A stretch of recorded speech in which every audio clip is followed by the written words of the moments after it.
Today on the Huddle Up 2018 Draft Show, Carl and Nick and special guest Cameron Parker discuss the top non-quarterback options for the first round for the Denver Broncos, those players' strengths and weaknesses, and what they would bring to the Denver Broncos. This is the Huddle Up Draft Podcast.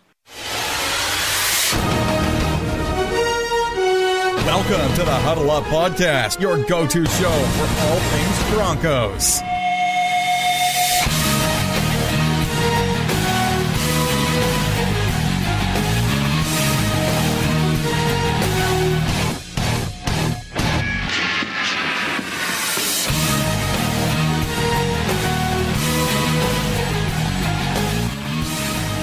Once again, Broncos country, it is time to huddle up draft style. I'm your host, Carl Dumler, and of course I have my co-host and good friend, Nick Kendell.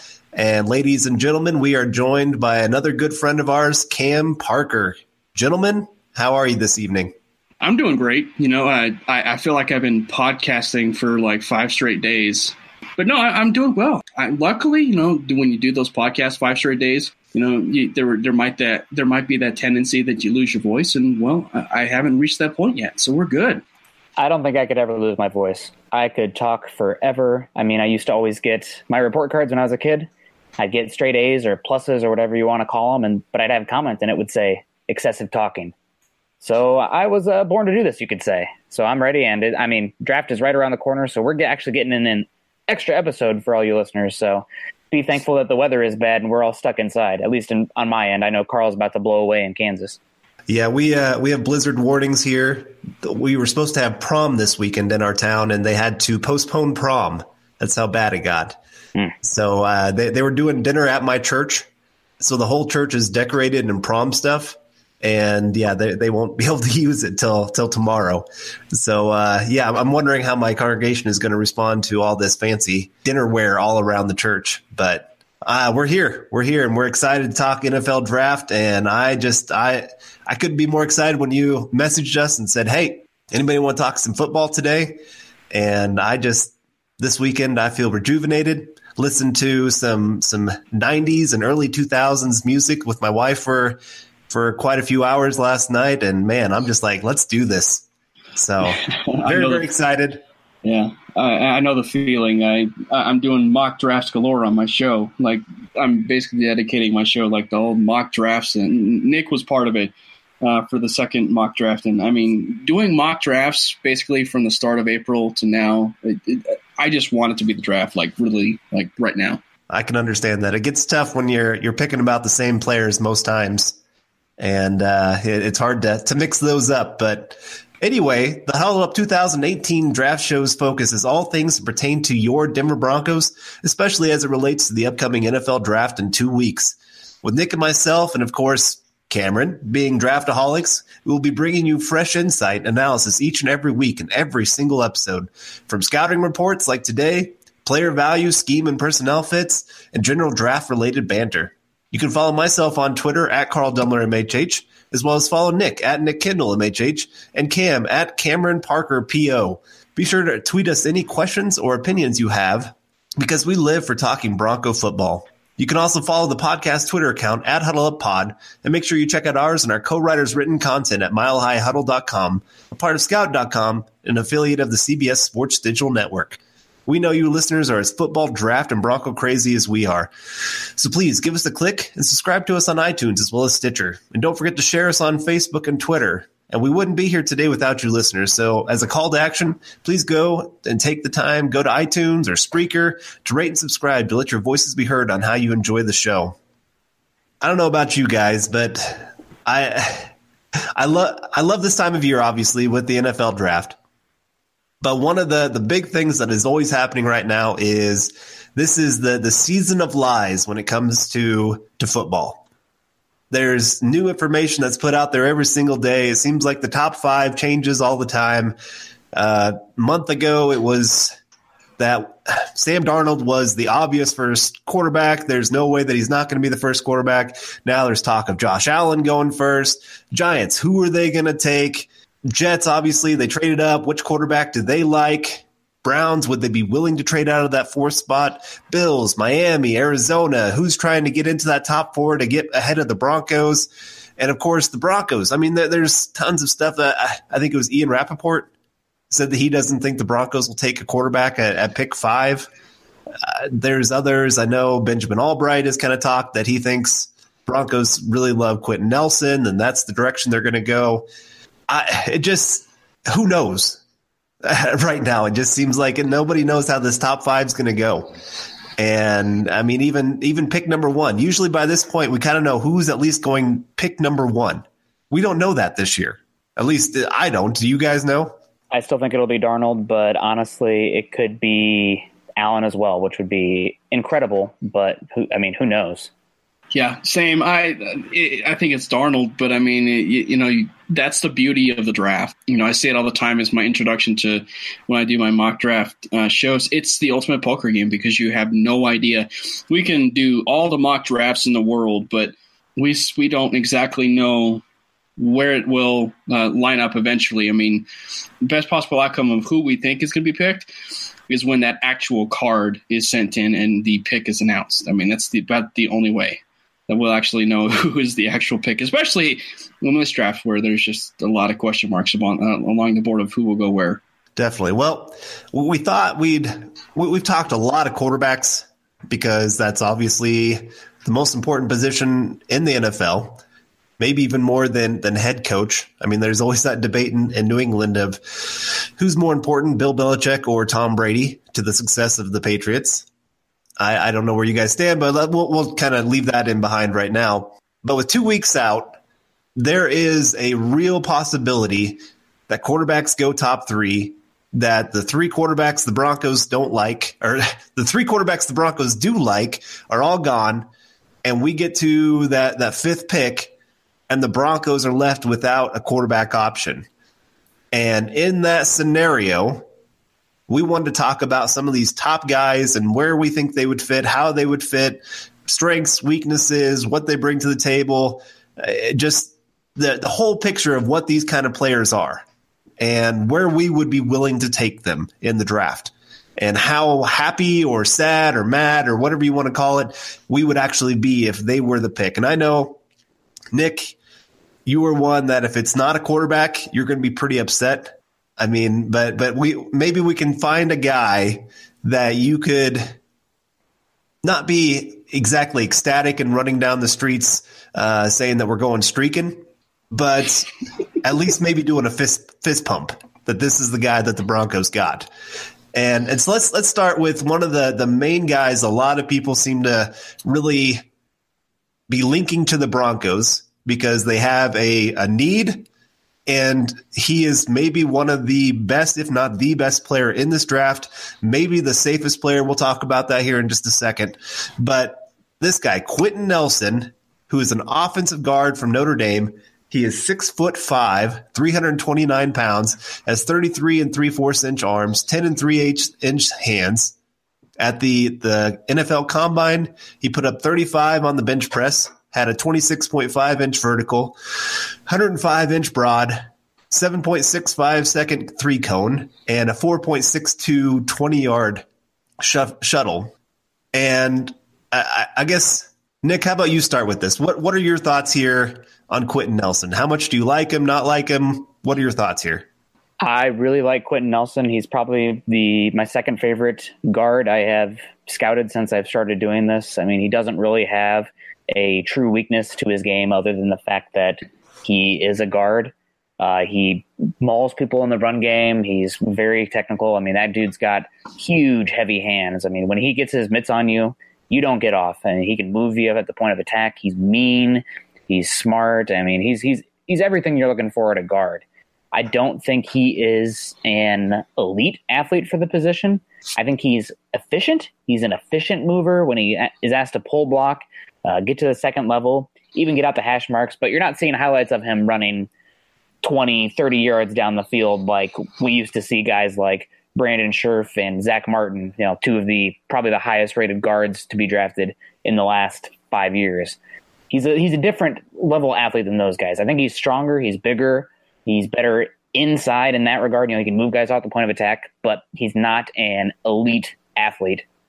So if the Broncos take him at 5, I understand it. I mean, pairing a guy like Nelson with Bowles, I mean, you're setting up the offensive line for the next 5 years where you're going to have at least 2 above average, maybe even better guys. I mean, I still have pretty high hopes for Bowles in that regard. And then you get a guy like Nelson on the inside. I mean, you're plugging in, you're not worried about that position.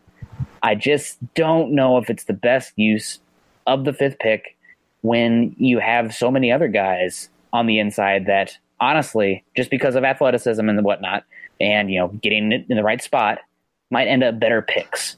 Not necessarily better players, but if you're taking a guard end of round 1, top of round 2, compared to taking one of the top 5, I mean, even if they have relatively similar careers, I'm taking the guy who went later because it's just such better value.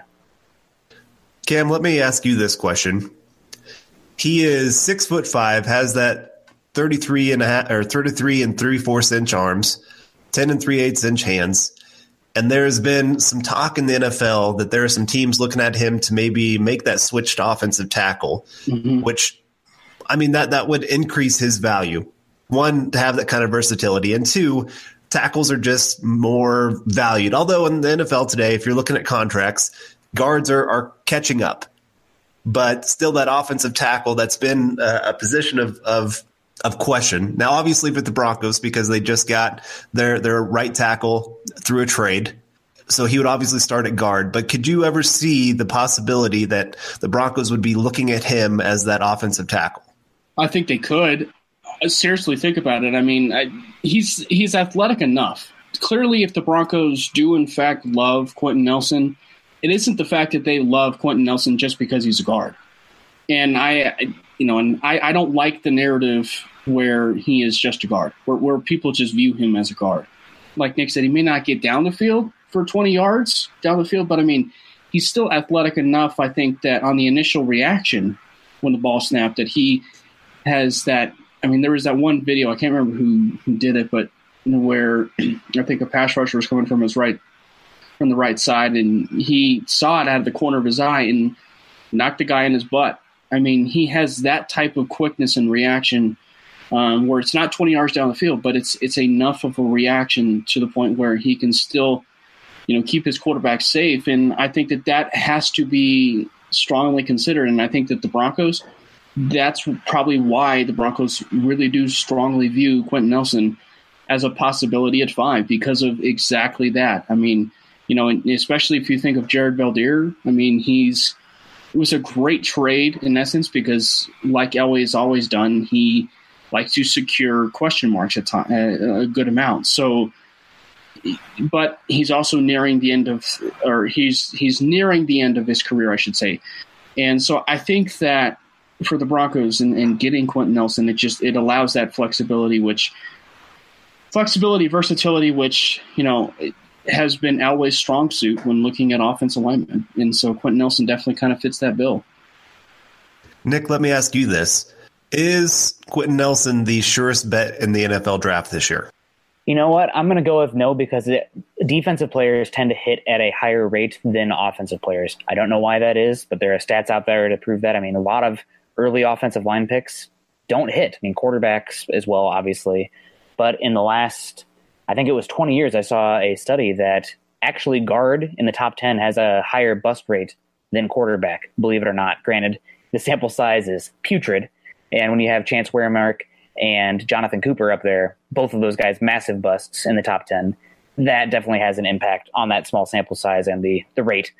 But I feel like he is the safest bet to be good, but I feel like there is a strong chance that he doesn't live up to the expectations as well. In fact, I would say that out of any player to not live up to expectations in this draft, it's Quenton Nelson because he's getting built up to this, plug and play, write him in for the Hall of Fame, get him measured up for that gold jacket day one player. And I think he can be. I think he can be a Hall of Fame guard, but the expectations are unreal for an interior offensive lineman this high. So if anything, it's almost like to the point where if he doesn't end up a Hall of Fame guard and you spend that point on him, it's a disappointment. And those level of expectations are concerning, in my opinion. Granted, I think he's going to be great, and I understand you bring him in and you pair that demeanor with Bowles. You have an offensive line of Bowles, Leary at left guard, Paradis, and then on the right side, Nelson and Veldheer. I mean, that's a killer offensive line. That's an offensive line that could be top 10 in the NFL next year. next year, top 10 in the NFL for the Broncos, which is something, I mean, gosh, when was the last time the Broncos had a top 10 offensive line? I feel like it was Clady and Ryan Harris's second year. That was a really good offensive line. Chris Cooper on the inside. So that would be good. How great would also Will Hernandez at right guard, Billy Price, Austin Corbett, Isaiah Wynn. I think all those guys could potentially do something like that. Not to the level of Nelson, but you're not using a top 5 pick. So, I get it. I understand it. He makes the Broncos offensive line nasty. He makes them a focal point and a offense defining unit. But as a top 5 pick, he pretty much has to end up a Hall of Fame player to be worth that selection. Right. That's the issue. He's coming in, like you said, with those kind of expectations, but as a team, you obviously you need that for him to pay off what you're going to be paying him as a top 5 pick. And we're going to talk about this a lot throughout today, but when you look at the contract that they're getting compared to the position that they play, such as the next guy we're going to talk about here, Saquon Barkley, he's going to be a top 5 paid running back if the Broncos take him at 5. Well, is he automatically day one a top 5 running back in the NFL to make that worth it? And we've seen other running backs that were taken top 5. How much did they really increase the ability of the team to win? And it's going to be the same with Quenton Nelson. Is if you're taking a top 5 guy, you need this guy to be a team defining player that everybody else rallies around. Everybody else looks to and says, this guy goes out and does this. I need to match that intensity. I need to match that ability. And again, I love Quenton Nelson. I've loved him since the beginning. I think, Nick, you had some questions early on that the more you watched him, the more you started liking him, just because I think you are big on positional value, probably more than anybody I know.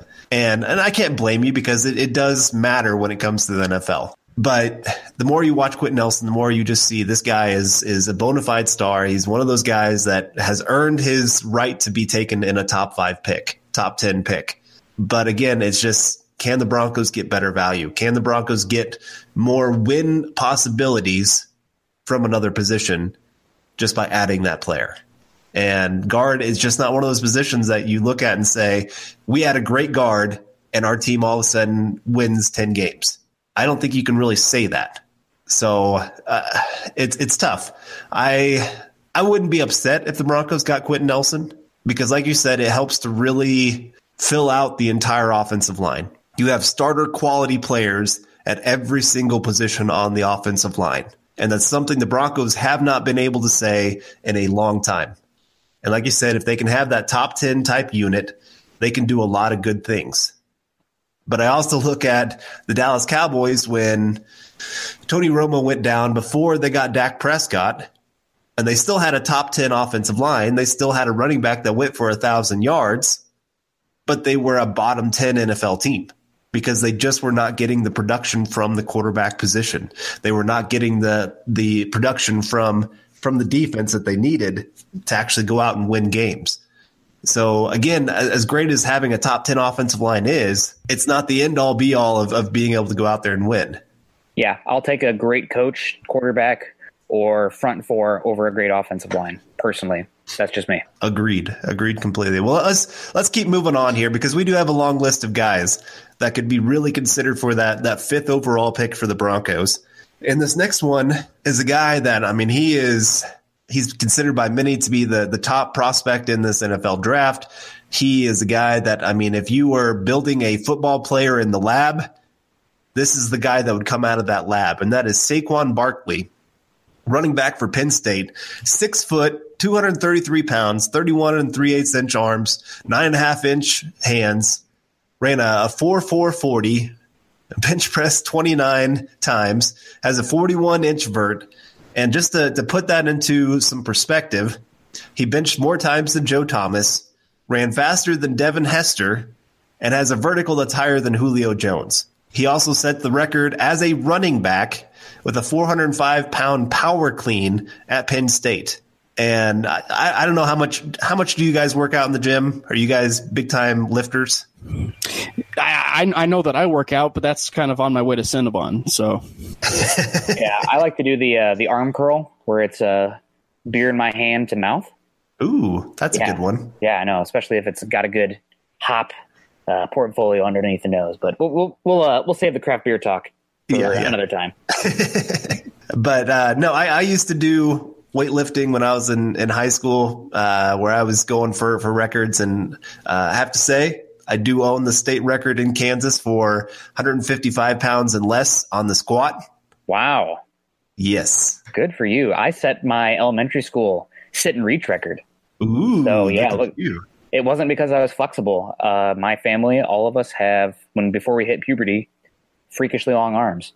So I was one of those people who, like Carlton Davis in this draft, could scratch my knees without bending over. That's nothing to do with flexibility. Just I could just reach across. So it helped in basketball until everybody else got really tall. There you go.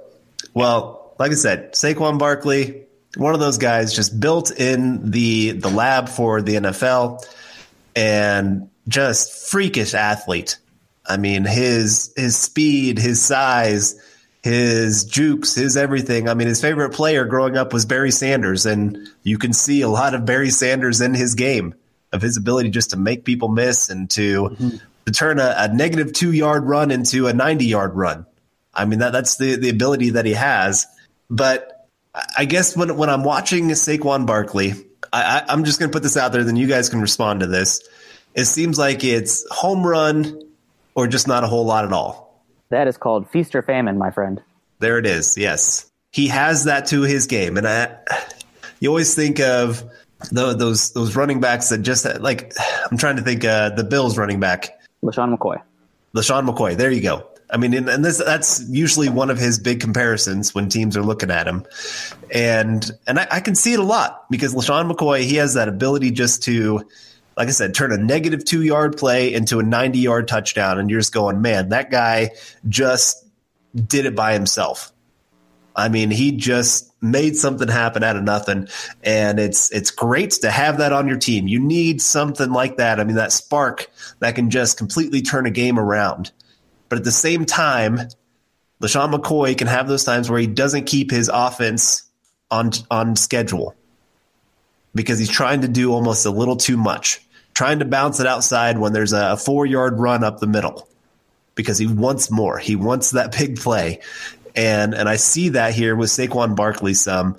And I guess I just want to get your guys' opinion on that. What do you think of that kind of comparison, that kind of thought process when you're looking at this guy?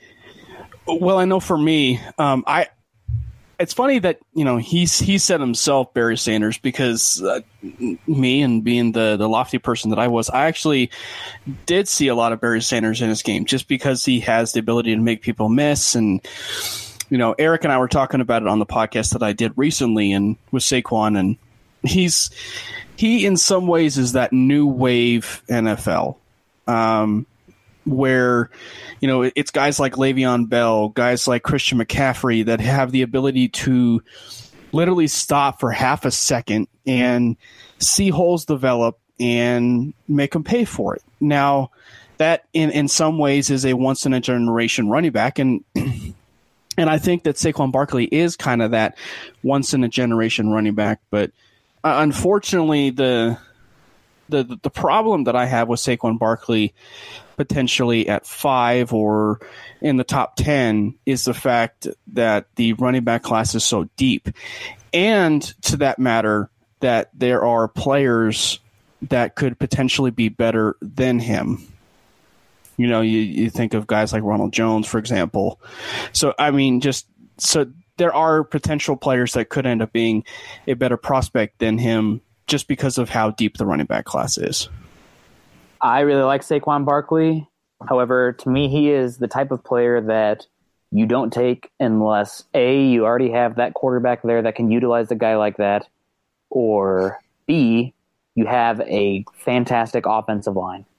And right now, I don't think the Broncos really have either of those. I mean, some people really trust Case Keenum. I'm not in that camp. I think he's going to be fine, but I think you're severely capped with him. And I get the argument for adding players around him, but you know what? I'd rather make it so that way he doesn't have to get hit as much, offensive line, or he doesn't have to score as much, defense. So personally, I probably don't take Saquon Barkley at 5. I don't think he is a generational running back. just because generational would probably mean best running back I've seen, and he's not even the best one I've seen in the last 3 years as far as a prospect. I would definitely take Ezekiel Elliott over him if we're talking just purely on the field stuff. That said, Saquon Barkley is an A-plus human being. He is going to be a leader in the weight room, as talked about, but not just there, like in the community. I mean, he is literally, like, everybody talks about him as like a saint, a fantastic person that's going to just not only, help you out in the locker room, but bring a lot to your community. So that's a big part of it as well. I just, again, bringing it back to what Cam said, it's a pretty good running back class. And who were the best rookie running backs last season? I mean, as good as Fournette and McCaffrey were, I would say that Dalvin Cook, before he got hurt, Kareem Hunt, and Alvin Kamara were better running backs. And not only that, but better values. I mean, they didn't go top 10. So as Barkley would be a lot of fun and probably makes the Broncos offense next year better than any other pick they could make at 5. However, long-term, looking at this team, thinking beyond 2018 and considering the running back shelf life and everything, and the depth of this class, I personally would not lean that way. And I would see, if the Broncos aren't taking a quarterback at 5, I would see if a team picking in the top 10 was interested in coming up to get him, because there are teams that I think could really utilize him. Yeah, and I think, too, to that matter, I mean, Barkley's, for the Broncos' sake, I mean, they, for some reason, I think they seem like they are also a little too high on Devontae Booker, which would, lean towards them maybe not strongly considering Barkley, but, I mean, I'm sure they're considering him, but not just to that word phrase of strongly considering him. Well, it's Gary Kubiak running the draft. And Gary has made a career out of finding running backs late in the draft or undrafted and turning them into 1,000-yard runners. So it's very hard for me to see that Saquon Barkley would be the pick. Again, he's one of those guys that I'd kind of go, okay. I mean, he's a talented player. You just added a very, very talented player to your team. I'm kind of with Nick on this, that there's some other running backs that I would maybe have had ranked ahead of him. If you've been with us for a long time, you might remember an episode last year with Nick and I where we both gushed for our love for Fournette and just couldn't believe that there's a running back that can be that size, that fast, that strong, and be able to do what he can do. And even there, though, Jacksonville, they went 3-0 when Fournette was hurt this last year. So how much value did he really add to their team? I'm not saying that he wasn't valuable. I'm not saying that he wasn't good, because I believe that he is a fantastic running back. And I still believe, I mean, he had, I think 2 or 3 of the top 5 top end speeds in the NFL last year. I can't remember what it was, but I mean, he was top 2, top 3, and just overall speed, his power, his ability to make something out of nothing. I mean, there's a lot to like there, but again, there's other positions that just add a lot more value to your team that can impact a game a lot more than a running back can. I look at Adrian Peterson, maybe the best running back of the last, 20 years? I mean, at least of our generation. Right. Well, I mean, I'm a little bit older than you guys, so I mean, Terrell Davis was still part of my generation. Well, I mean, I'm 30, so I kind of fall into that. Yeah, I'm 31, so I guess we're both right there. I mean, but he was right at the beginning where we're still trying to figure out football and trying to actually understand the game. And Smith was there. Barry Sanders, he was there too. But I mean, actual guys that we've really been able to see big time and watch a lot of their games. Adrian Peterson, but again, from Minnesota, and part of that is they just didn't build teams around him. It's kind of like the Joe Thomas argument. Cleveland did a terrible job building a team around him or changing the culture from a very losing culture to anything. So there's more beyond just that player and their impact in the game. But again, just to be able to completely change a franchise, there's certain players that can really do that. I look at Von Miller and what he just completely did for our defense, where they went from laughing stock before he got there to when he was playing, all of a sudden they are just top 10 just by his addition to the team. Yeah. gone are the days of should we have picked Marcel Darius or should we have picked Von Miller? I mean, it's pretty obvious. Right. I mean, he's that kind of impact player. It's just crazy how much he changes the game just by him being on the field. But again, it's just that value question. Top 5. Are you willing to take a running back? Is this the guy you really – because the Broncos, how often have they picked top 5? Not very often in their history. Now, yes, this is the second time in the last 10 years, but you're hoping that you're not going to be in that top 5 very often. And so you're wanting to make sure you get the biggest impact possible from that kind of player. And, again, Saquon Barkley, lots of talent, but there are some questions. There are some weaknesses to his game. One of the big ones that I noticed was he had 23 games in his college career without 100 yards rushing, compared to 15 where he was over 100 yards rushing. And a lot of those games where he was under 100 yards, he still got plenty of carries. He just wasn't hitting that big play. And some of that, again, it was talent around him. Penn State didn't have the greatest offensive line. They didn't have the greatest quarterback, wide receiver threats, anything like that. But again, if you're talking generational talent, there's just times where he just wasn't that player. Teams can load the box, and he struggled at times. So I don't know. I also question that this is my final question with him before we move on. Do you believe this current Broncos coaching staff would actually know how to use a running back like him? I don't know. For me, it's all. I just think that we've already seen Devontae Booker, and Devontae Booker was it. I mean, you look at the college tape versus what he did or what he's done in the pros, and he was a much different type of running back in college when he was with Utah. I mean, he was a very athletic, very Arian Foster type-esque running back, which is probably why Gary Kubiak and the staff was so enamored with him. But then you go into the pros and with Booker, and he's basically made himself into something that he's not, which is fine. I mean, if he felt like his weakness was running downhill versus, running east and west, that's fine. But making a living out of it, it's Albert Einstein himself that said that doing the same thing over and over and expecting a different result, I mean, that's the definition of insanity. I'm not implying that Devontae Booker is insane, but it's just, it gets old after a while. And all of us know that Devontae Booker at least is a decent enough athlete. And I think that he should maybe experiment a little bit more like he was in college. And so, but it's also the staff and who they have. I think and maybe it's probably the past staff too, but I don't know. It's I'm kind of the mixed bag, but at least with Saquon and being the pick at 5, there's just a lot of other needs too that the Broncos certainly have. Nick, how do you feel about this coaching staff and Saquon Barkley?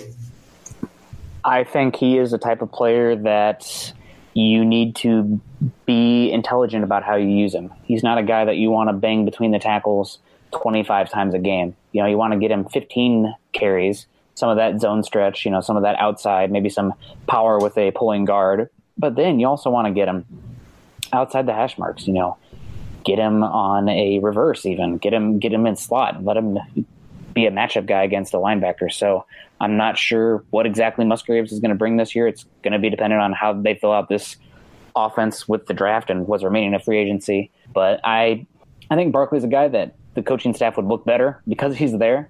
But are they going to use him to his full potential? I'm not sure.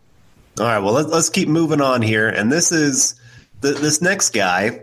He is one that we know the Broncos are very high on. They love this guy. And there's good reason to really love this guy. And all these guys I know are very high on the Broncos board. But Roquan Smith, linebacker for Georgia, 6'1", 236 pounds, 32-inch arms, 10-inch hands, and ran a 4.51 40 at this past combine. This is a guy that can fly all over the field, make plays. He's instinctive, athletic. He's just that combination you really like in that that middle linebacker, that inside linebacker for your team. And he showed it well in college. He was captain this last year for his team, won the Butkus Award for top linebacker. Obviously has that speed with that 4.5 140. Defensive Player of the Year in the SEC, which joins guys like Patrick Peterson, Eric Berry, C.J. Mosley, which his positional coach used to coach C.J. Mosley, and he said that Roquan Smith really reminds him of C.J. Mosley. He said they are very, very close in what they bring to the table and what he saw in college. So, I mean, that's a pretty good Pro Bowl player in the NFL right now.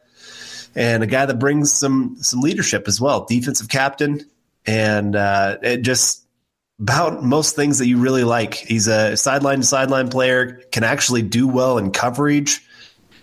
I guess, Nick, I'll start with you on this one. What do you like, what do you dislike about Roquan Smith? Roquan Smith has the most important traits that you're looking for in an off-ball linebacker. He has incredible instincts and read and reactability.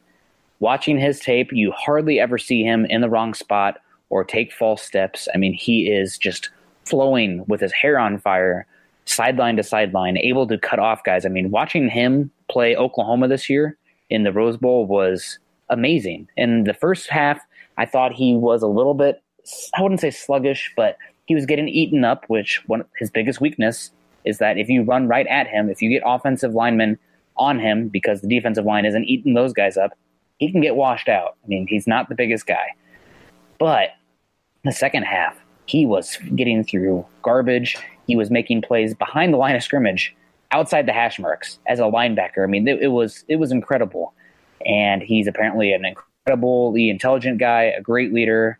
And I was definitely a Tremaine Edmunds guy at first, but speaking with some people who are better in the know as far as linebacker goes, especially when it comes to instincts and read and reactability, Roquan is head and shoulders above Tremaine Edmunds right now. And if the Broncos did take him, I love Brandon Marshall. I think Todd Davis has a role. I'm not sure exactly what Sua Craven's going to be, dime backer, linebacker, safety type.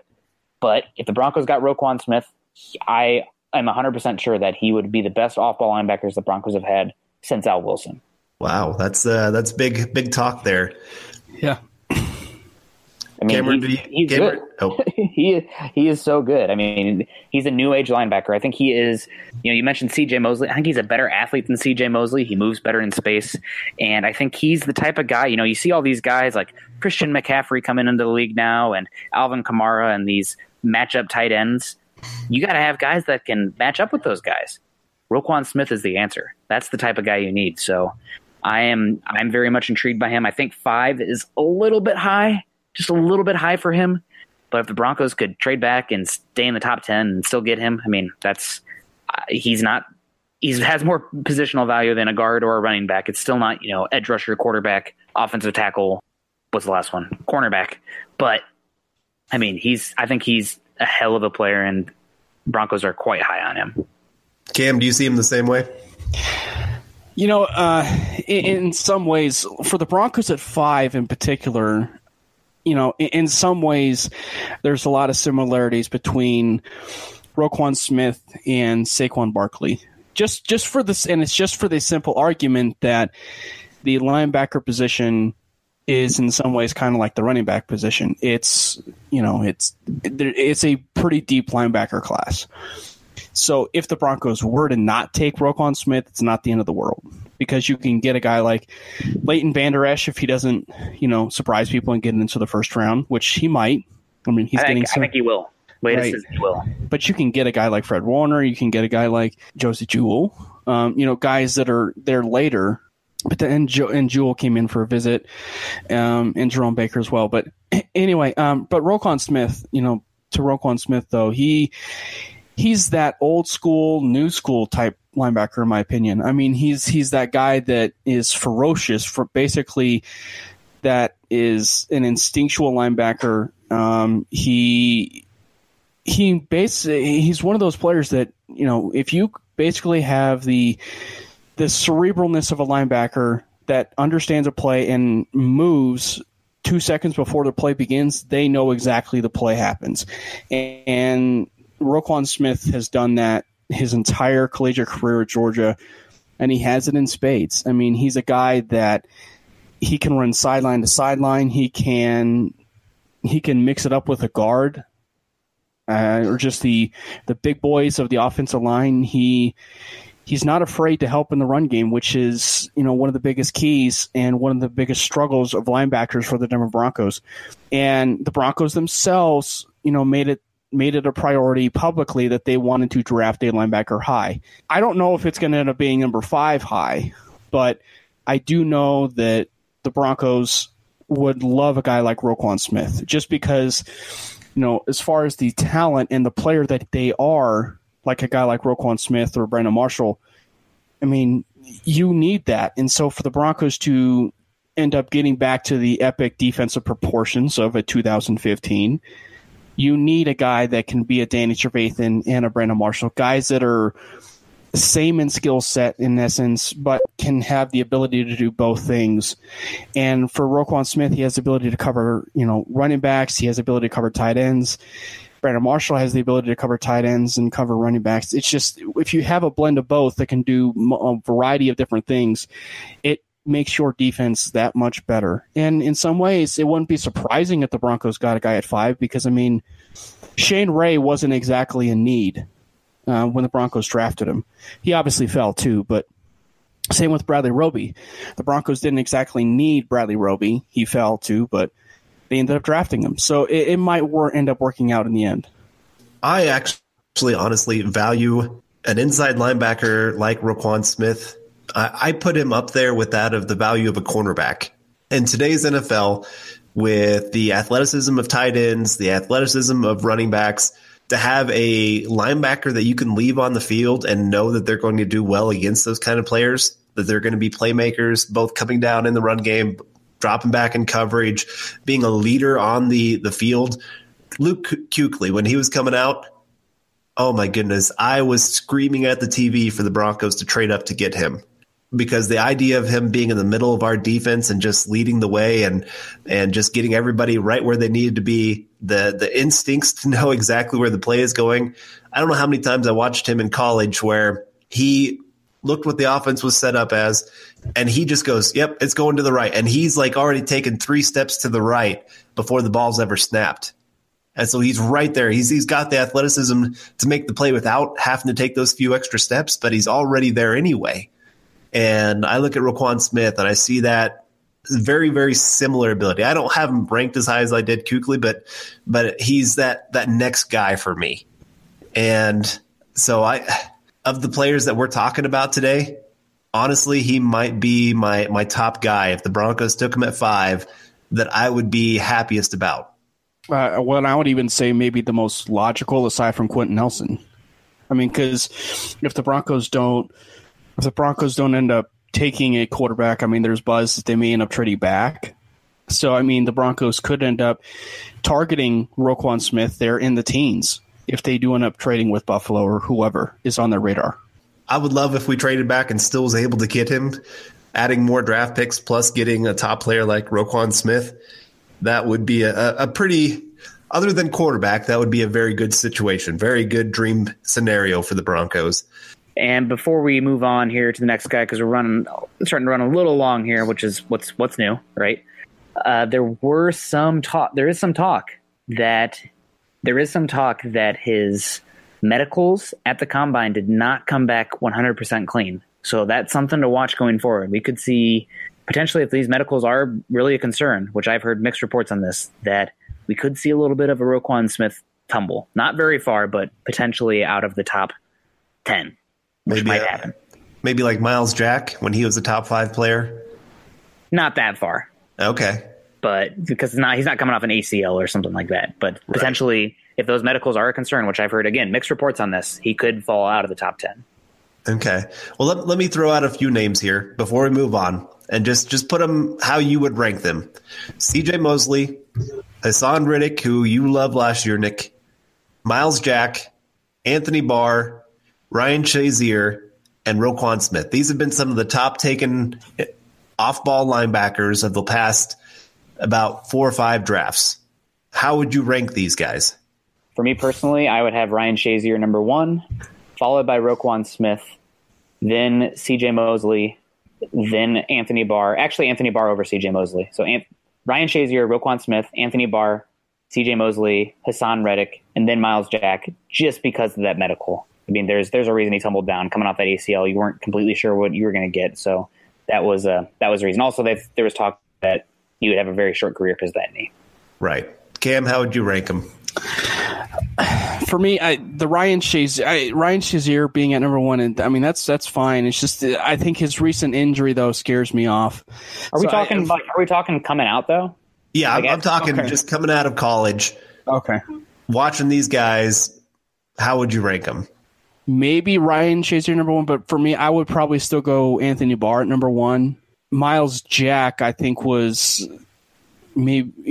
probably number three, followed by Shazier, and then the others following. I just think that Anthony Barr, and I would probably even put Roquan Smith there at least in the top 3 or 4, just because of where he is and where he is instinctually. I mean, Reuben Foster, even thinking about Reuben Foster, he might have been one of the more gifted linebackers coming out, but just the off the field and everything that was associated with him, has now taken him off the board. So, I mean, for a guy like Roquan Smith, I think that he very well could be in the top 3. Me personally, I would agree with Nick. Ryan Shazier, I loved his just all-around game, his ability, kind of like Kuechly. He was right there with me for ranking of a guy that you can put him anywhere, you can put him on anybody, and he's going to perform well. I would put Roquan Smith second, just because, again, he fits the NFL today. Anthony Barr, I love him, but I feel like he's more that downhill, come make a play in the backfield. Wasn't always the greatest at dropping back in coverage. Didn't look as comfortable as what you see with Shazier and Smith coming out of college. Now, he's gotten better as he's gotten into the NFL, but again, that was just kind of a little bit of an unknown. Then I'd put CJ Mosley, again, just all-around guy. He's just not as athletic as these other guys, but instincts-wise, very, very good. A guy you really like. Then I would go Hassan Reddick. He's one of those guys that had just this huge upside, but again, he was raw because he was asked to be a pass rusher most of the time before he came to the NFL, and then Miles Jack just because of injury. Yep, but exactly. All guys I would be very happy to have on the Broncos, including Roquan Smith. Like I said, he's probably my top non-quarterback other than Chubb that the Broncos could add. Yep, agreed. Now, we still have a little bit to get to talk to here, some of these players, but we got to say thank you to our sponsor, Audible. Get a free audiobook download and a 30-day free trial at www.audibletrial.com/huddleup. Over 180,000 titles to choose from for your iPhone, Android, Kindle, or MP3 player. Again, that's www.audibletrial.com/huddleup. All right, well, we're going to keep it on off-ball linebackers here, a guy that we kind of teased at, somebody that Trevor Sikkema, who writes for Pewter Report and is a draft analyst as well, on Twitter, called Tremaine Edmunds the Shadow Monster from Stranger Things Season 2, which I absolutely thought was hilarious because he has crazy size. Tremaine Edmunds, linebacker, Virginia Tech, 6'5", 253 with 34.5-inch arms and 9 3/8-inch hands. I mean, just a monster. A 4.5, 440, 19 bench reps with that length, and 117 broad jump. So this guy is an athletic specimen, and the size and athleticism at the linebacker position is, I don't want to say it's never been seen before, but it is quite unique. It's somewhere up there with Anthony Barr and more athletic than a McKinney, who's a very good inside linebacker for the Texans. Yeah, I love this guy. And this is what blows me away. Is he's still 19, isn't he? Yeah, he won't be 20 until May 2nd, I believe. Oh my goodness. And so here's my thought when the idea of drafting this guy. So you draft him, he turns just 20 right after the draft. So his second contract with the team isn't until he's turning 25. I mean, he could be on his third contract and still in his 20s in the NFL. That's something that you have to take into account, that this guy could really be around your team for the next 15 years as an inside linebacker and still be a very, very freak athlete that entire time with your team. So there's that added bonus with a player like him that you're getting him young. That was one thing when we drafted Von Miller. He was already 22. And when we got to the second contract, it was when he was 28. And, it just that kind of thing you need to factor in. We talked about this a lot last year with Garrett Bowles, where he was 25 coming into the league. Offensive linemen don't age quite as quick, so you can still get him for that second contract and be fine. But, yeah, just watching this guy on tape, has incredible sideline ability with that speed. Even at that size, he has stop and go ability that he can really shadow a running back trying to get to the outside. And when they try to make their move, he does great at stopping and making the tackle. Very solid tackler, does a great job shedding blockers. There's so much to like. He's disruptive in coverage. He has that size to really line up against 6'5", to make tight ends even go, man, this guy is huge. And there's a lot to like, but there's still, being 19, he's still developing. And so you're kind of wondering, is he going to reach that potential that you want? I think he has a higher ceiling than Roquan Smith. But Roquan Smith is a guy that you can sit there and say he's going to be plug and play day one, and you're going to get a very, very good player on the field. Tremaine Edmunds, there's just going to be a maturity question. I have the same thing with Sam Darnold, or he is young. He's only 20. How's he going to handle coming to the NFL and being expected to be a star? And so there's just going to be a lot thrown at him. Can he handle it? His instincts are not quite there. He has some times where he gets flat-footed. He can get reverse plays or cutbacks. There's a lot of things that can actually get him thrown off. Play action, there's times where he'll take a lot of false steps. So there's more questions with Tremaine Edmunds, but there's higher upside. And that's a lot of what you have to weigh in the NFL draft is there's guys that are a little bit more proven, and then there's guys with higher ceilings. And you just have to figure out which way you're going to go as a team. Yeah, and I think that's why I mean, as far as the bold prediction, of saying that Tremaine Edmunds might be a little bit better than Roquan Smith. For me, him actually having the ability to also rush the passer as well is basically the point that I do feel like he might end up being better than Roquan Smith. But I mean, the obvious question is, when he is 19, it's the immaturity factor, and not to the point where, I mean, I actually do believe he's immature, because I don't know, but coming into the league at 19, everything's going to be thrown at him, and will he be there mentally? I don't know, but I mean, that would be something certainly to consider, and that's why for me, and I want to go after a guy like a Roquan Smith, maybe between the two, I would tend to go with more of the Roquan Smith than Tremaine Edmunds, just because of the sheer thing. I mean, Carl talked about it. So I feel like if I'm going after a guy that is around the same talent, I would probably go with the surest thing than something that could potentially backfire. Roquan is a more instinctual player, and he's better in coverage. So that, to me, especially with what the Broncos have been lacking and where this league is going, that to me puts him up just a little bit over Tremaine Edmunds. I think both are definitely top 12 players, though, in this class. And I think both would have been off-ball linebacker one last season as well. As much as I liked Riddick, I don't think that he is the level of these two players. Yeah, and I think, too, do the Broncos actually want to – Edmunds is a phenomenal player. I mean, he wouldn't be considered in the top 10, top 13 picks. I mean, if people didn't view him like that. But I do think that what the Broncos actually want to consider developing a player, knowing that he's still raw in 19, I mean, versus a guy like Roquan Smith that they can just throw in there and potentially be their John Mobley's Al Wilson, combination in the future. Yeah, it would definitely be nice to get a guy like that in the front seven for the Broncos, because they've really lacked a player like that. All right, well, moving it right along here, we're moving from the front seven to the back guys on that defense. Minkah Fitzpatrick, the defensive back, safety, nickelback from the University of Alabama, 6'1", 201 pounds, ran a 4.46 40 at the combine, 14 bench reps, 33 vertical, and 121-inch broad jump. a guy who's been Mr. Everything for the Alabama Crimson Tide defense, and some people think is a top 5, top 10 player in this class and one of the best defensive back players we've seen in some time. I am personally not as high on him. He did win the Thorpe this year. He did win the Chuck Bendark Award, but I think there are some issues in his game, and I think there are some limitations in his game.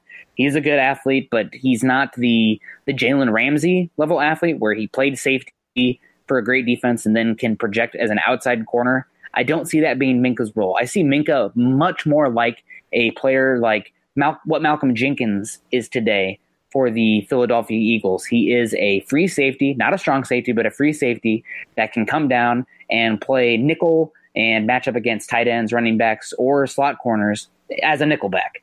Now, that said, I wish he was a bit more physical coming downhill. Sometimes he's fine just corralling guys. He doesn't sort through the trash as well as I'd hope.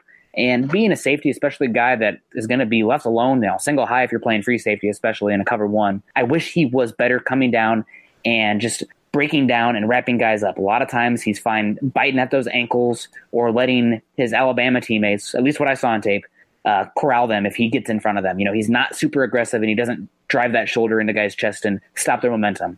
So, and granted, we're talking, that's true for a lot of safeties, but we're talking about a top 10 pick at safety. So that's an issue for me. And also I think his skill set it overlaps what Justin Simmons does too much. There's never too much of versatile guys in the back end that can play like that. But am I using a top 5 pick when I already have Justin Simmons back there who can be that free safety, can come down and play some nickelback as well, which we saw him do pretty well in the Miami game this past year? I don't think so. So I love Minkah Fitzpatrick. I think he's a very intelligent guy. I think he's going to be a good player in the league for a long time.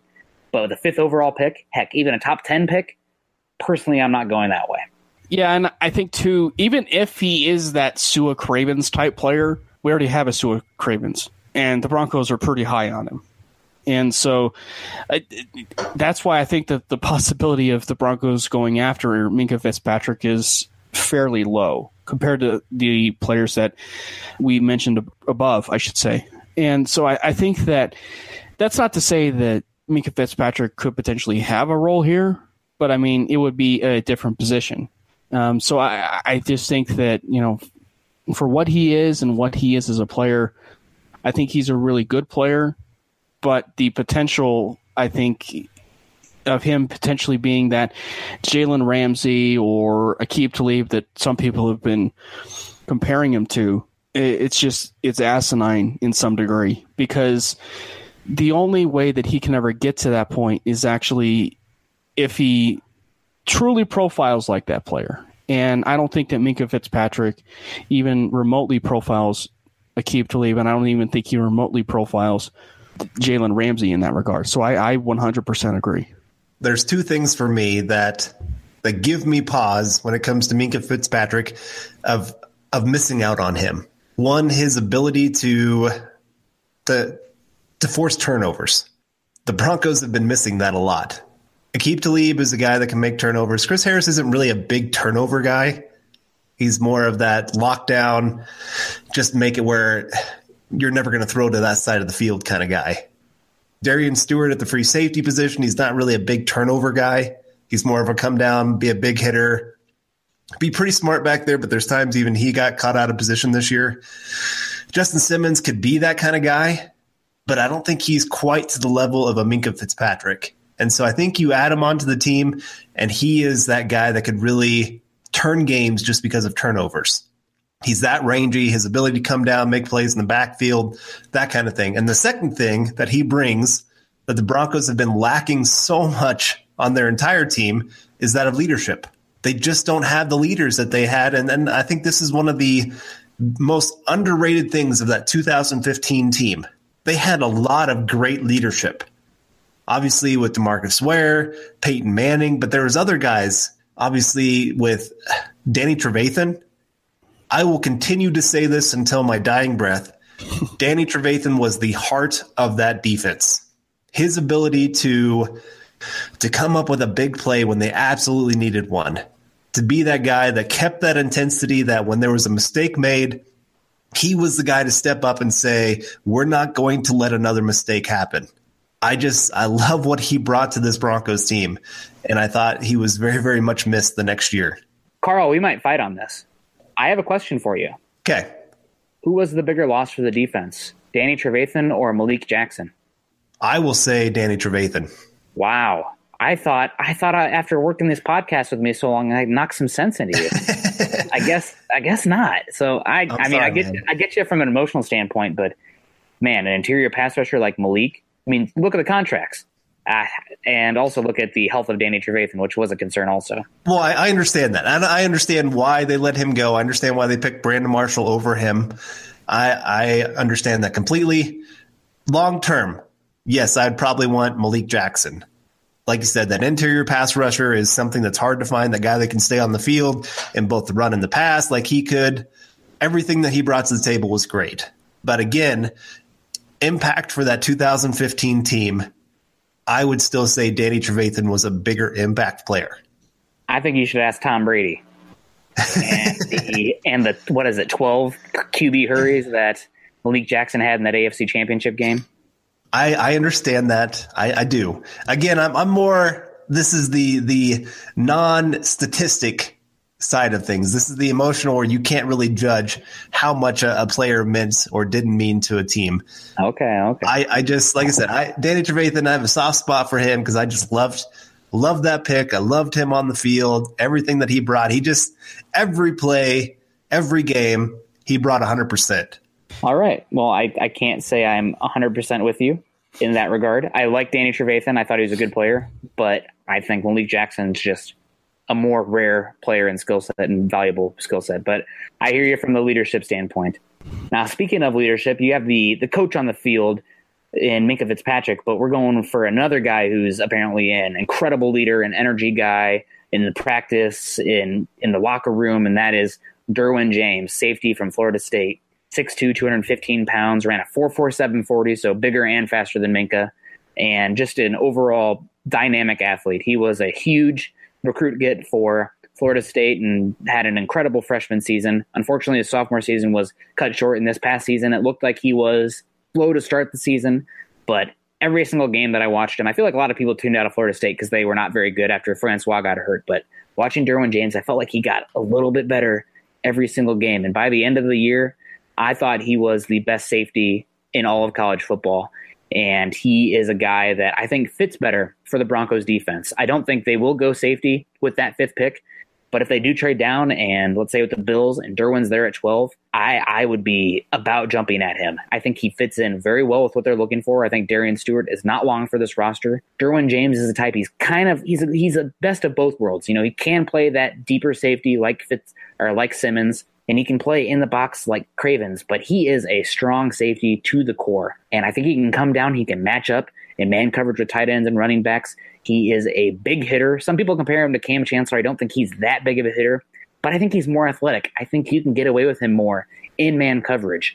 And you get a safety trio of Justin Simmons, Derwin James, and Sua Cravens, and you are talking about the best safety trio in the NFL for the next 5 years. I don't even think that's a stretch. I think they all complement each other very well, and I wouldn't be surprised if Derwin James is the best defensive player in this class when we're looking back on it 10 years from now.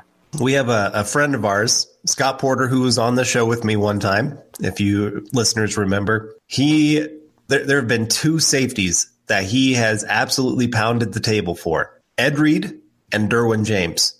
And the idea that he's not obviously Ed Reed, he's a very different kind of player, but that kind of impact from the safety position, oh my goodness, you would absolutely love that. You would take that to the bank. I mean, obviously having a Hall of Fame player on the back end of your defense would just be incredible. And I love Derwin James. I agree with you. I think he's the better fit for the Broncos, and he's a different kind of leader, I think, than Minkah Fitzpatrick. I think Minkah is more, hey, I'm going to do my job. I'm going to do it well. I'm going to be very, very intelligent, and other players are going to see that and see the work that I put into it, and they're going to respond to that. Derwin, I think, is the kind of guy that when he speaks, everybody listens. He has that kind of personality that everybody's just in awe of and just looks up to. And when they need a guy that's going to speak in a very difficult situation where you're 4th quarter needing to make a stop, everybody's going to look to Derwin and see how he responds. And he's one of those guys that's just he's gonna go make a play for you, and everybody else is gonna be like, if he's making plays, I got to go make plays too.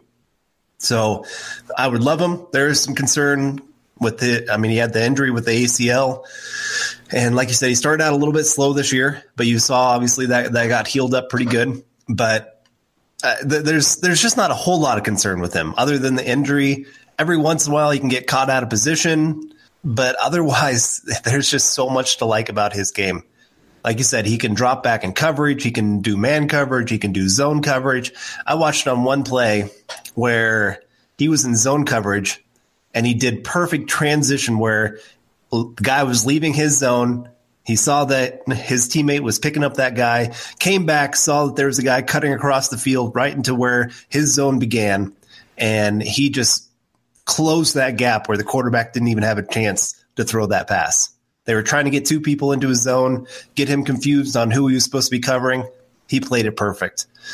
So I would love this addition.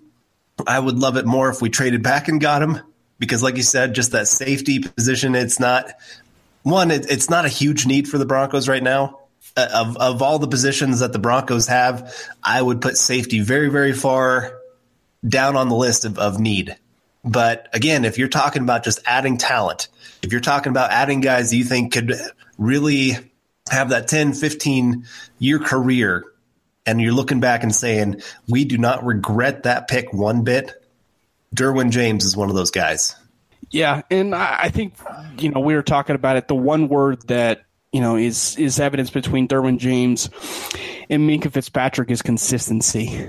And I think with Derwin, that it's just the consistency more so, and the fact that I think that he absolutely fits what the Denver Broncos love. And I think if you look at the two defensive players that fit the Bronco mold, whether it's a cornerback or a safety, like Derwin James, it's Derwin James or Isaiah Oliver, guys that just. They absolutely play with their hair on fire as a safety or a cornerback, guys that, don't leave really any room for error as far as, in their coverage and just fiery competitors. So I think that, between Derwin James and Isaiah Oliver, if you have the opportunity to get those guys as far as a mid pick, if there is a trade back, then absolutely without any shadow of a doubt, I would absolutely take Derwin James or Isaiah Oliver, and there's rumblings that he could potentially be there in the second round, but I just would take those guys because it absolutely fits what the Broncos do.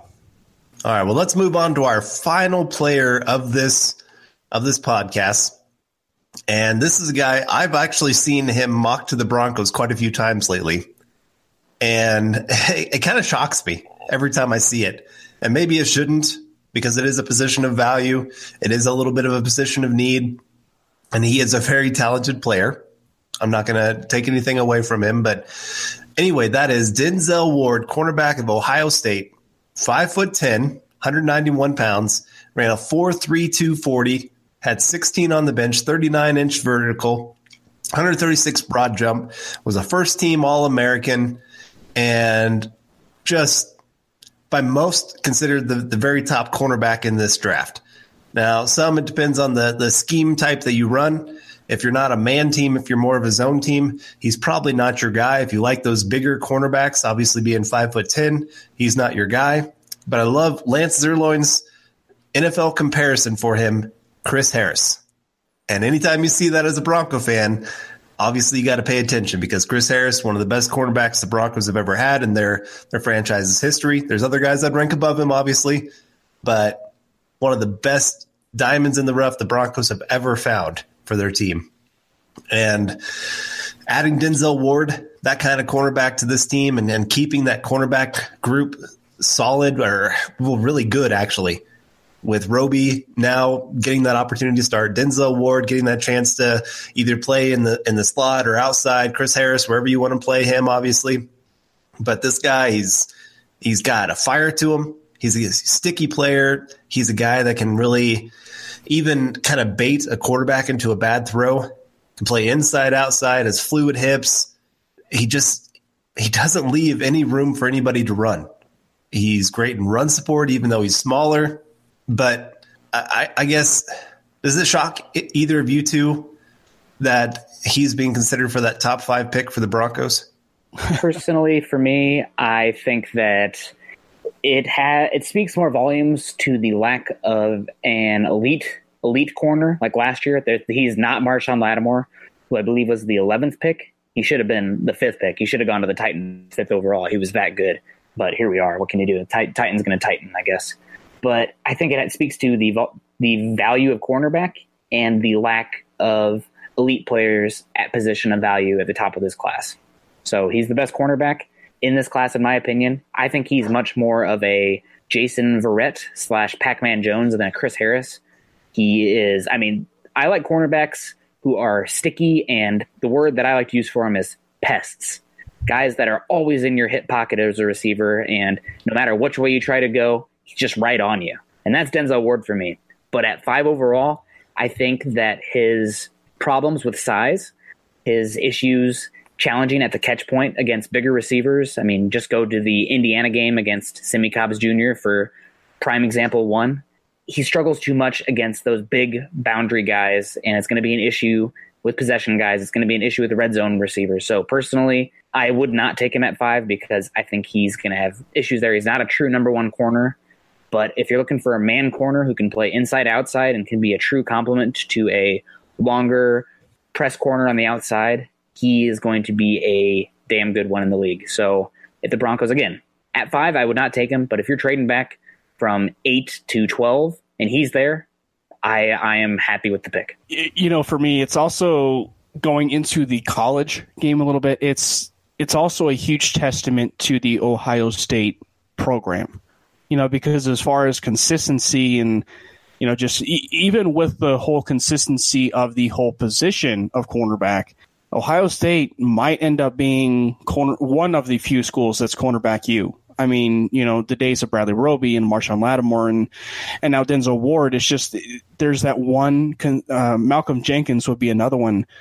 It's just that team that has just been so consistent, producing NFL caliber secondary players. And so guys like Denzel Ward are going to end up fitting the bill and will probably last a long time in the National Football League just because of how well that program has just coaches their players. And so a guy like Denzel Ward, if he can go to the right team, like just say the Denver Broncos, much like a Derwin James, a guy that could potentially fit the Broncos to a T, then absolutely. I don't know if it would be the 5th pick ultimately, but then again, there's been buzz that Denzel Ward might end up being the pick for the Browns at 4. So he could end up potentially being that guy at 5 if the Broncos were to go that route. But I just feel like there's just more pressing needs to where they need to go. Well, and here I am I myself am personally pounding the table to take a quarterback at 5, but I'm flexible to the point where, they should at least consider the non-quarterbacks, I guess. So I wouldn't be upset if they drafted either one of these guys, to be honest with you. I think it's been interesting to watch Denzel Ward's rise in the draft. I think a lot of people, when they first started looking at him, they just looked at the overall body and they just said, he's 5'10", 191 pounds. He's a slot cornerback, must not be a guy that's going to be a top 10 pick. 'Cause you don't use a top 10 pick on a slot cornerback. And then people started watching his tape and going, oh, this guy is actually really, really good. He's there every single time. And I think that's one of the things that I love most about him is he doesn't make a lot of mistakes. He doesn't guess wrong very often. That was one thing with Bradley Roby when he was coming out, that there were times where he got too aggressive. He'd get beat on a double move. He would try to just allow his athleticism to win plays, where Denzel Ward, he's athletic as can be, but he's also very, very technically sound. So I love it. But again, top 5 pick, not really where I'd want the Broncos to go. If they, like Nick said, if they trade back, I'm good with it. I'm good with keeping that cornerback group strong, making 3 guys that quarterbacks just sit there and say, dang it, there's nobody open.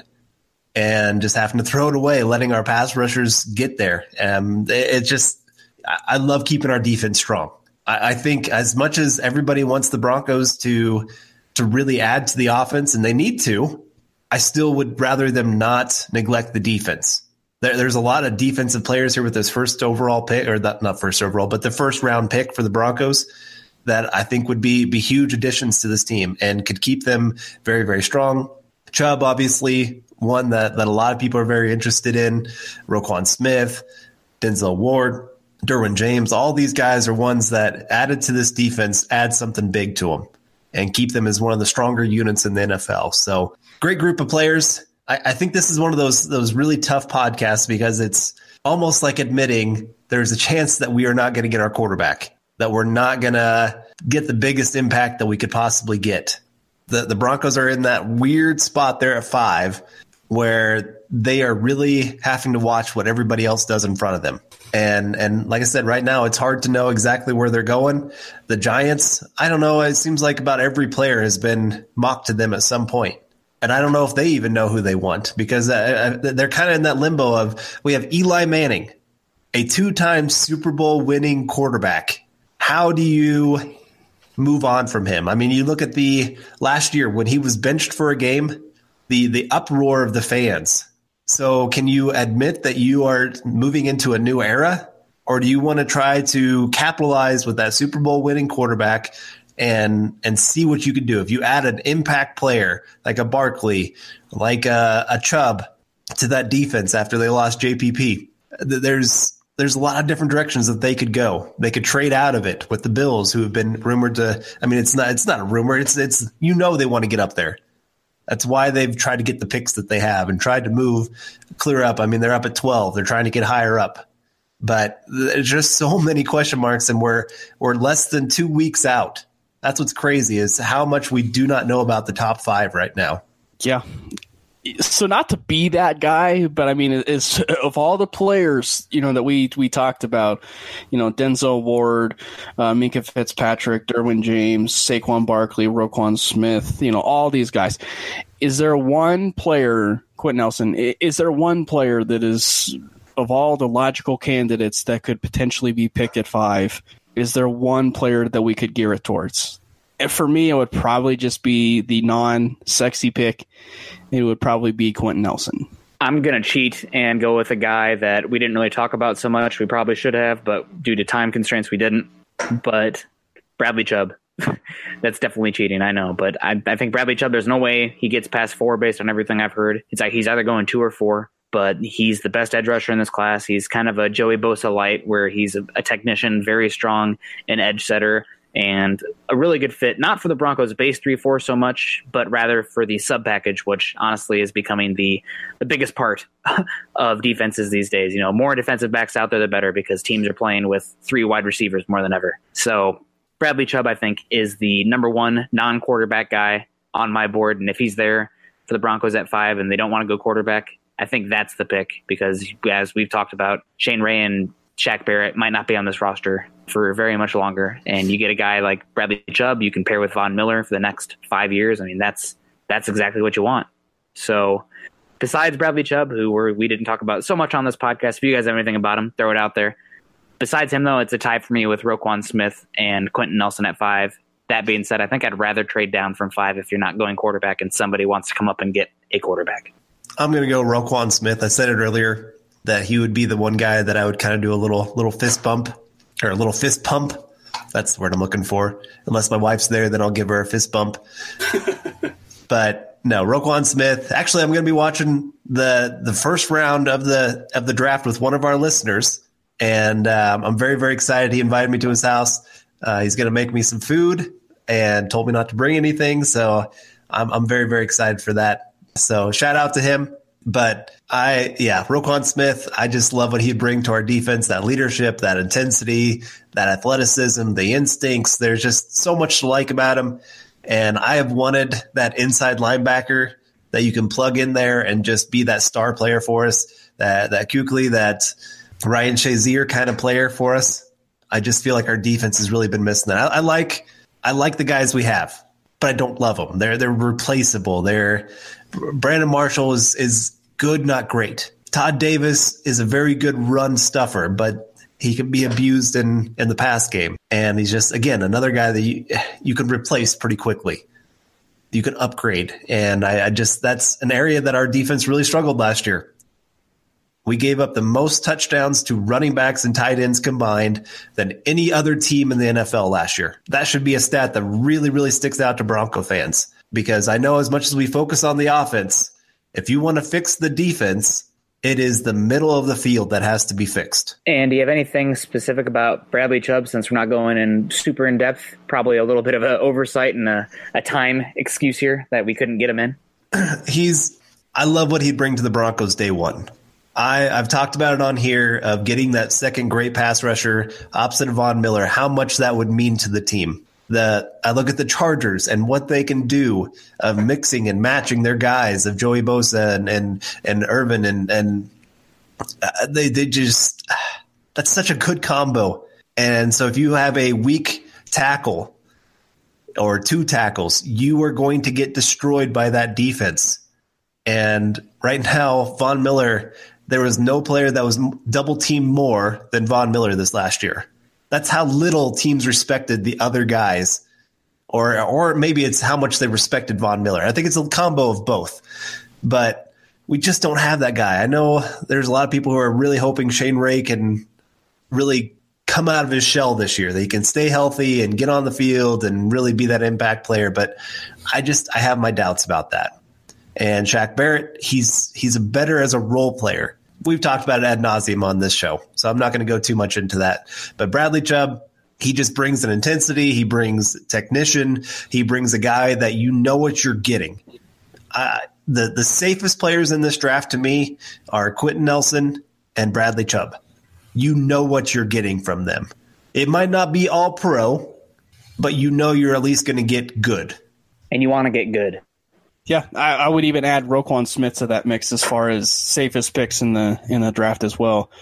You know, Philadelphia and the Broncos of 2015 evidence that you need the multiple pass rush help. So if it just sure happens, Nance, that Chubb is there at 5, he would have to be the pick. I mean, unless they are Goo and Gaga over Quenton Nelson or whoever else is there at 5, or if it just ends up being a quarterback. But Chubb has to be the player because, again, they had Von Miller, Shane Ray, Shaq Barrett, DeMarcus Ware, all those guys that had incredible depth of pass rushers.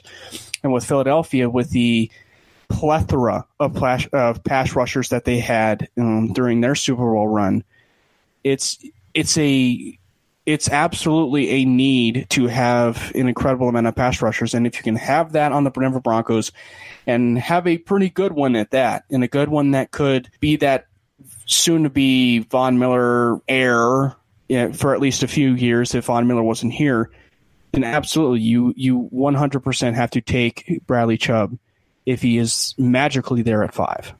All right, well, that's going to wrap up this extra bonus episode of the Huddle Up 2018 NFL Draft Podcast.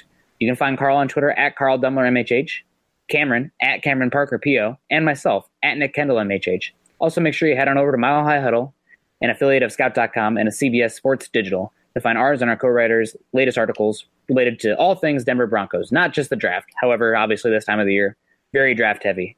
And Cam, since you're on here, we got to give you a little bit of a kind of like when you win around the horn. Got 15, 30 seconds here. What are you working on lately, and what's going on in your life? Well, as always, I am the host of the Cameron Parker Show. You guys can follow that show handle at CP_show. This month of April is just a busy time for the whole show, and we're going to be doing a mock draft April the entire month, where we have hosts come on or myself just dedicate an entire broadcast to picking 1 through 32.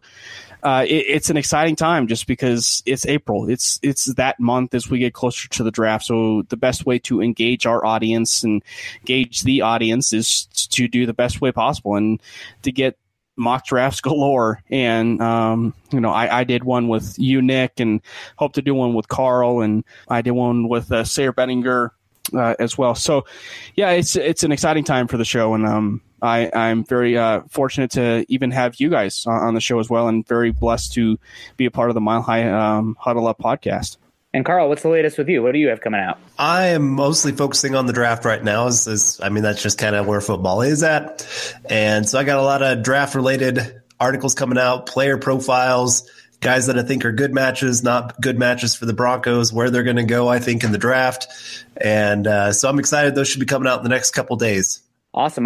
And I just worked on a piece today. It got published while we were doing this podcast. I interviewed West Georgia offensive line coach and graduate assistant coach Russell Casso, who is with West Georgia, and coached Desmond Harrison, who is a very interesting offensive tackle prospect. And I just dropped the interview article that I had with him about Desmond Harrison, who is a very interesting offensive tackle that the Broncos very well may look at late day 2, early day 3 in the draft. And honestly, with this tackle class and how crazy athletic Desmond Harrison is, he might end up being the best offensive tackle in this class when we're looking back 5-10 years from now. So we'll see about that. Make sure you head on over to iTunes and leave us a 5-star rating and a comment.